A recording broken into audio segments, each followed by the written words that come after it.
இயேசு கிறிஸ்துக்கு பிரியமானவர்களே, ஆண்டவராகிய இயேசு கிறிஸ்துவின் திரு பெயரிலே நல்வாழ்த்துக்கள். வாய்ஸ் ஆஃப் காட், ஆண்டவருடைய குரல் ஒலி. ஆண்டவர் நம்மோடு என்றும் எப்பொழுதும் எந்த நேரத்திலும் பேச விரும்புகிறார். ஒரு நண்பனைப் போல, ஒரு தாயைப் போல, ஒரு தந்தையைப் போல, நல்ல ஒரு ஆசிரியரைப் போல ஆண்டவர் நம்மோடு பேசுகிறவராய், ஆலோசனை சொல்லுகிறவராய், போதிக்கிறவராய், குணப்படுத்துகிறவராய், மீட்பராய் நம்மோடு கூட என்றும் இருந்து வழி நடத்துகிறாய் இருக்கிறார்.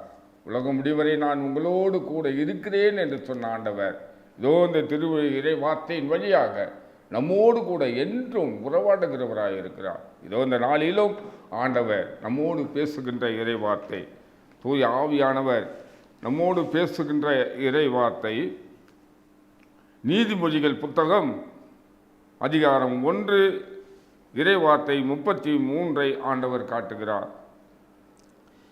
எவர் எனக்கு செவி கொடுக்கின்றனரோ அவர் தீங்கின்றி வாழ்வர், தீமை வருகையிலும் அச்சமின்றி அவர் மன அமைதியுடன் இருப்பார். ஆண்டவர் சொல்லுகிறார், எவர் எனக்கு செவி கொடுக்கிறாரோ, எவர் என்னுடைய வார்த்தையை செவி கொடுத்து அதன்படி நடக்கின்றார்களோ அவர் தீங்கின்றி வாழ்வர், அச்சமின்றி வாழ்வர், பயமில்லாமல் வாழ்வர்.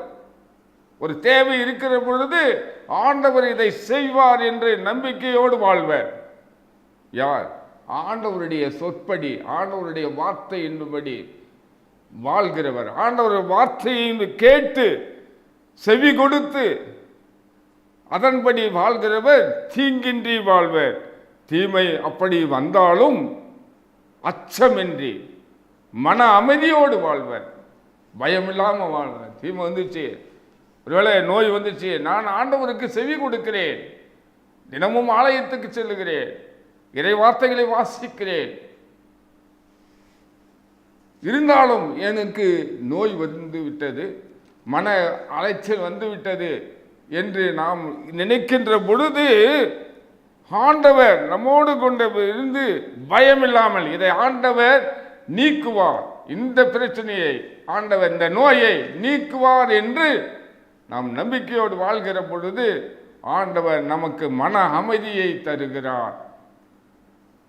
புதிய ஏற்பாட்டிலே பார்க்கிறோம், புனித பவுலும் சீலாவும் சிறைச்சாலையிலே இருக்கிற பொழுது ஆண்டவருடைய இறைவார்த்தையை போதிக்கிறதுனால அவர்களை சிறைச்சாலையிலே உட்சிறையிலே அடைத்த பொழுது அவர்கள் கலக்கம் இல்லாமல், பயம் இல்லாமல் ஆண்டவரை போற்றி துதித்து கொண்டிருந்தார்கள்.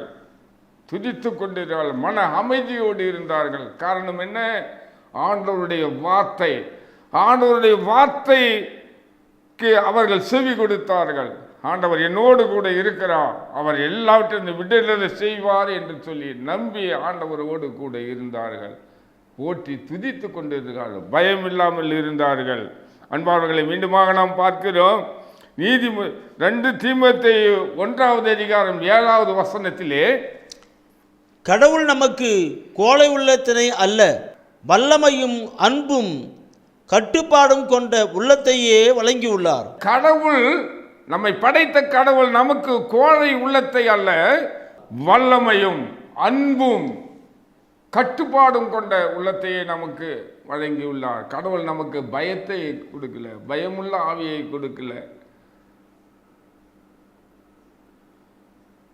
திரு தூதர்கள் அனைவரும் பயந்து போய், யூதர்களுக்கு பயந்து போய் உள் அறையிலே கதவை சாத்திக் கொண்டு பயந்து கொண்டு இருந்தார்கள்.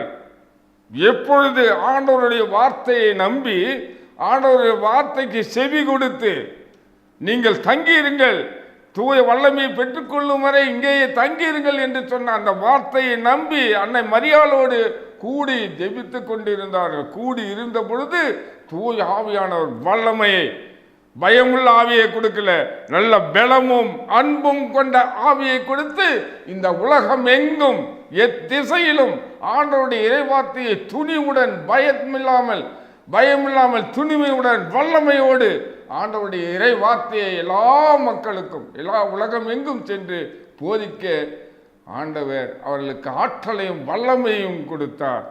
ஆண்டவருடைய வார்த்தையின் செவி கொடுத்து அவர்கள் காத்திருந்தார்கள், வல்லமையை பெற்றுக்கொண்டார்கள். அன்பானவர்களே, திருமுழுக்கின் வழியாக நாம் பெற்றுள்ள அந்த தூய ஆவியானவர் நம்மோடு கூட இருப்பதனால நமக்கு பயம் தேவையில்லை. தூய ஆவியின் வல்லமை எப்பொழுதும் நம்மை வழி நடத்துவதாய் இருக்கின்றது. மேலுமாக திருப்பாடல்கள் 23வது திருப்பாடல் 4வது வசனத்திலே, சாவின் இருள் சூழ் பள்ளத்தாக்கில் நான் நடந்தாலும் நீர் என்னோடு கூட இருப்பதால் நான் எத்தீங்குக்கும் பயப்பட மாட்டேன் என்று தாவீதரசர் சங்கீதக்காரன் திருப்பாடல் ஆசிரியர் சொல்வது போல, நாம் இருள் சூழ் பள்ளத்தாக்கில பயங்கரமான நோயிலே பிரச்சனையிலே நாம் இருக்கிற பொழுது ஆண்டவர் என்னோடு கூட இருப்பதால் நான் எதற்கும் பயப்பட மாட்டேன் என்று சொல்லி ஆண்டவருடைய வார்த்தையை செவி கொடுக்கிற பொழுது ஆண்டவர் நம்மோடு இருக்கின்றார். நமக்கு அச்சமற்ற பயமில்லாத வாழ்வை நமக்கும் தனிப்பட்ட வாழ்வுக்கும் நம்முடைய குடும்பத்துக்கும் தருகிறவராய் இருக்கிறார். நாம் ஜெபிப்போம். அன்பான ஆண்டவரே, உம்மை நன்றியோடு உம்மை துதிக்கிறோம், உம்மை போற்றுகிறோம். ஆண்டவரே, உம்முடைய வார்த்தைக்கு செவி கொடுத்து நாங்கள் எப்பொழுதும் ஆண்டவரே உம்மையை நம்பி வாழக்கூடிய மகளாக எங்களை மாற்றுவதற்காக உமக்கு நன்றி செலுத்துகிறோம். ஆண்டவரே, நீர் எங்களுக்கு திருமுழுக்கின் வழியாக கோடை உள்ளத்தினை அல்ல, வல்லமையும் அன்பும் கட்டுப்பாடும் கொண்ட தூய ஆவியானவரை எங்களுக்கு வழங்கியுள்ளீர். உம்மை நன்றியோடு உம்மை துதிக்கிறோம், உம்மை போற்றுகிறோம். எங்கள் அருமை இயேசுவின் வழியாக ஜெபிக்கிறோம் எங்கள் நல்ல தந்தையே.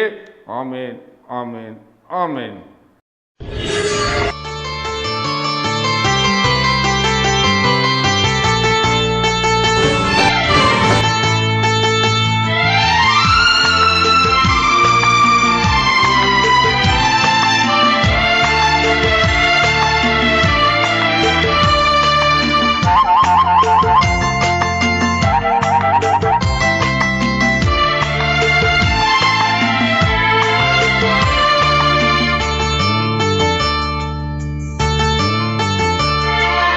இறைவார்த்தை கேட்டு